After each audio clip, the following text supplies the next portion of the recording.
Hi అండి. అందరికీ నమస్కారం. Welcome to my channel. ఈ వీడియోలో ఆంధ్రప్రదేశ్ రాష్ట్ర ప్రభుత్వ ఉద్యోగులకు మరియు పెన్షనర్లకు అసెంబ్లీలో ఉగాది కానుక ప్రకటించినటువంటి సీఎం చంద్రబాబు. దీనికి సంబంధించిన పూర్తి వివరాలు ఈ వీడియోలో తెలుసుకుందాము. వీడియో అయితే ఎక్కడ గాని స్కిప్ చేయకుండా ఎండ్ వరకు చూసేయండి. అప్పుడే ఇన్ఫర్మేషన్ పూర్తిగా అర్థమవుతుంది. అలాగే వీడియో చూస్తున్న ప్రతి ఒక్కరు వీడియోకైతే లైక్ చేయండి ఫ్రెండ్స్. ఈ వీడియోని తోటి ఉద్యోగ పెన్షనర్ మిత్రులతో అయితే షేర్ చేయండి. కొత్తగా మన ఛానల్ చూస్తున్నవారు సబ్స్క్రైబ్ చేసుకోండి ఫ్రెండ్స్. సబ్స్క్రైబ్ చేసుకోవడం వల్ల నేను చేసే ప్రతి ఒక్క వీడియో మీ వరకు రీచ్ అవుతుంది. మరి ఆలస్యం చేయకుండా వివరాలకైతే వెళ్ళిపోదాము. ఫ్రెండ్స్, ముందుగా అసెంబ్లీలో ముఖ్యమంత్రి చంద్రబాబు నాయుడు గారు ఏమన్నారో తెలుసుకునే ముందు ఈ ఉగాది కానుక ఏంటి? మనకి ఏమేమి రావాల్సి ఉంది అనే దాని గురించి తెలుసుకుందాము. తర్వాత స్వయంగా ముఖ్యమంత్రి నారా చంద్రబాబు నాయుడు గారు అసెంబ్లీలో చేసిన ప్రకటన గురించి కూడా చూసేద్దాము. వీడియోనైతే ఎండ్ వరకు చూడండి. ఆంధ్రప్రదేశ్ రాష్ట్రంలో నివసిస్తున్నటువంటి ప్రభుత్వ ఉద్యోగులు మరియు పెన్షనర్లకు సంబంధించి ఒక అత్యంత కీలకమైన సమాచారం వెలువడిందండి. సో, వేలాది కుటుంబాలకు ఆర్థిక భవిష్యత్తుకు, వారి జీవన ప్రమాణాలకు సంబంధించి ఒక సాధారణమైన అంశం. సో, ఆర్థిక పరిస్థితి కాబట్టి దీనిని ప్రతి ఒక్కరు చాలా నిశితంగా గమనించాల్సిన అవసరం ఎంతైనా ఉంది.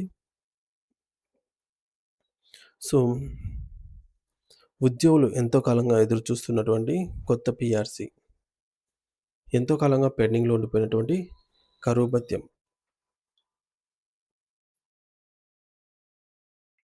సో, ప్రస్తుతం ఈ ఇబ్బందుల నుంచి గట్టెక్కించేందుకు అవసరమైనటువంటి మధ్యంతర భృతి ఐఆర్ మంజూరుకు సంబంధించి తాజా సమాచారం అండి.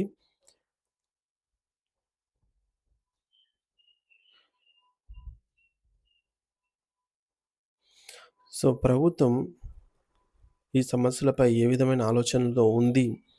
భవిష్యత్తులో తీసుకోబోయే నిర్ణయాలు ఎలా ఉండబోతున్నాయి? అనేవి తెలుసుకుందాము.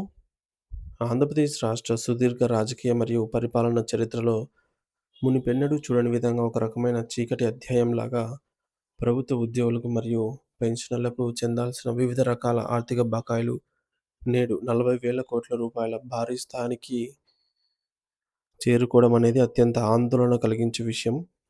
ఇంతటి భారీ మొత్తంలో బకాయిలు పేరుకుపోవడం అనేది కేవలం గణాంకాలకు సంబంధించిన విషయం మాత్రమే కాదు. ఇది రాష్ట్ర ఆర్థిక వ్యవస్థతో ఎంతో క్లిష్టమైన రాష్ట్ర ఆర్థిక పరిస్థితి ఎంత క్లిష్టంగా ఉందో కళ్ళకు కట్టినట్టు చెప్తోంది. ప్రభుత్వ ఖజానాపై ఎంతటి ఒత్తిడి ఉందో మనకు స్పష్టంగా అర్థమయ్యేలాగా చేస్తోంది. గతంలో అనేక ప్రభుత్వాలు మారినప్పటికీ ఏ ప్రభుత్వ హయాంలోనూ ఉద్యోగుల కష్టార్జితం ఇన్ని వేల కోట్ల రూపాయల్లో ఉన్న దాఖలాలు చరిత్రలో లేవు. ఇది రాష్ట్ర ఆర్థిక క్రమశిక్షణను మరియు పాలకుల చిత్తశుద్ధిని తీవ్రంగా ప్రశ్నిస్తోందని ఉద్యోగ సంఘాల నాయకులు గొంతెత్తి చాటుతున్నారు. ప్రస్తుత ప్రభుత్వం ఏర్పడిన తర్వాత అనేక సార్లు కేబినెట్ సమావేశాలు నిర్వహించినప్పటికీ అసెంబ్లీలో పూర్తిస్థాయి బడ్జెట్ ప్రవేశపెట్టినప్పుడు ఈ 40,000 కోట్ల రూపాయల బకాయిలకు పరిష్కారానికి సంబంధించి ఒక స్పష్టమైన కాలక్రమ పట్టిక, రోడ్ మ్యాప్ రోడ్ మ్యాప్ అనేది ప్రకటించకపోవడం గమనార్హం. అసెంబ్లీలో రాజకీయ విమర్శలు, ప్రతి విమర్శలతో సభ దద్దరిల్లిపోయినప్పటికీ ఉద్యోగుల ఆకలి కేకలు మరియు వారి ఆర్థిక ఇబ్బందుల ప్రస్తావన అనేది రాకపోవడం ఉద్యోగ వర్గాలను తీవ్ర నిరాశకు గురిచేస్తోంది. రాష్ట్రంలోని ఉద్యోగులు మరియు పెన్షనర్లు తమ న్యాయమైన హక్కుల కోసం నిరంతరం పోరాడుతూనే తమ విధులను నిర్వర్తిస్తున్నారు. ముఖ్యంగా ఆకాశాన్ని తాకుతున్న నిత్యావసర వస్తువుల ధరలకు అనుగుణంగా తమ జీతాలు పెరగాలని, అందుకోసం గతంలో నిలిపివేసిన కరువు భత్యం, డీఏ బకాయిలను వెంటనే మంజూరు చేయాలని వారు కోరుతూ ఉన్నారు. వాస్తవానికి 2018 సంవత్సరం నుండి డీఏ బకాయిలు మరియు వాటికి సంబంధించి అరియర్స్ రావాల్సి ఉంది. సుమారు 10 డీఏలకు సంబంధించిన లెక్కలు ఇంకా పెండింగ్‌లోనే ఉండటం ఉద్యోగుల పట్ల ప్రభుత్వానికి ఉన్న ఉదాసీనతను సూచిస్తోంది. కొత్త వేతన సవరణ సంఘం అంటే 12వ పీఆర్సీ నివేదిక వచ్చే వరకు కనీసం 30% మధ్యంతర భృతి ఐఆర్ ప్రకటించి ఆదుకోవాలని ఎన్నో సార్లు విజ్ఞప్తి చేసినా ఆశించిన ఫలితం రావటం లేదని ఉద్యోగ వర్గాలు ఆవేదన వ్యక్తం చేస్తూ ఉన్నాయి. పీఆర్సీ కమిషన్ ఏర్పాటులో జరుగుతున్న జాప్యం ఉద్యోగుల పదవీ విరమణ ప్రయోజనాలను మరియు భవిష్యత్తును అంధకారంలోకి నెడుతోంది. ప్రభుత్వం నుండి సరైన స్పందన రాకపోవడంతో విసిగిపోయిన ఉద్యోగ సంఘాలిక పోరాటమే శరణ్యమని భావించి సమరశంఖం పూరిస్తున్నాయి. ఇక రాబోయే తెలుగు సంవత్సరమైనటువంటి ఉగాది పండుగ నాటికైనా ప్రభుత్వం తన మొండి వైఖరిని వీడి పెండింగ్ డీఏలను విడుదల చేయడంతో పాటు 30% ఐఆర్ ప్రకటించాలని పీఆర్సీ కమిషన్‌ను అధికారికంగా ఏర్పాటు చేయాలనైతే కోట్లాది ఉద్యోగులు ఎదురు చూస్తూ ఉన్నారు. మరి కూటమి ప్రభుత్వం అధికారంలోకి రావడానికి ఉద్యోగులు మరియు పెన్షనర్లు తమ పూర్తి మద్దతును తెలిపి ఒక ప్రధాన శక్తిగా అయితే నిలిచారు. అప్పట్లో నాయకులు ఇచ్చిన హామీలు అంటే ఉద్యోగులకు దేశంలోనే అత్యుత్తమ పీఆర్సీ ఇస్తామని, మధ్యంతర భృతితో ఆదుకుంటామని, పెండింగ్ డీఏలను యుద్ధ ప్రాతిపదికన విడుదల చేస్తామని చెప్పిన మాటలు నేడు అమలుకు నోచుకోకపోవడంపై సర్వత్రా చర్చ జరుగుతోంది.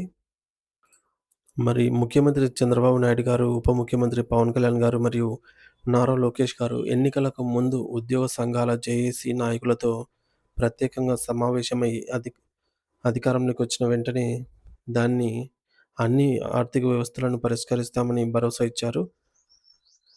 ముఖ్యంగా ఉపాధ్యాయ సంఘాలు ఈ విషయంలో చాలా కఠినంగా ఉన్నాయి. ప్రభుత్వం తత్సారం చేస్తే పాఠశాలలను మూసివేసి రోడ్లపైకి వస్తామని ఎస్టీయూ సంఘాలు హెచ్చరిస్తూ ఉన్నాయి. మరీ ముఖ్యంగా 3,80,000 మంది పెన్షనర్ల పరిస్థితి వర్ణనాతీతంగా ఉంది. సో, వృద్ధాప్యంలో తమకు ఆసరాగా ఉండాల్సిన డీఆర్ బకాయిలు, పీఆర్సీ బకాయిలు మరియు సరెండర్ లీవ్ డబ్బులు రాకపోవడంతో వారు మందులకు, వైద్య ఖర్చులకు కూడా తీవ్రంగా ఇబ్బందులు పడుతూ ఉన్నారు. ఏళ్ల తరబడి కష్టపడి దాచుకున్న జీపీఎఫ్ మరియు ఏపీజీఎల్ఐ నిధులు కూడా ప్రభుత్వం వద్దే నిలిచిపోవడం వారిని మరింత కృంగతీస్తోంది.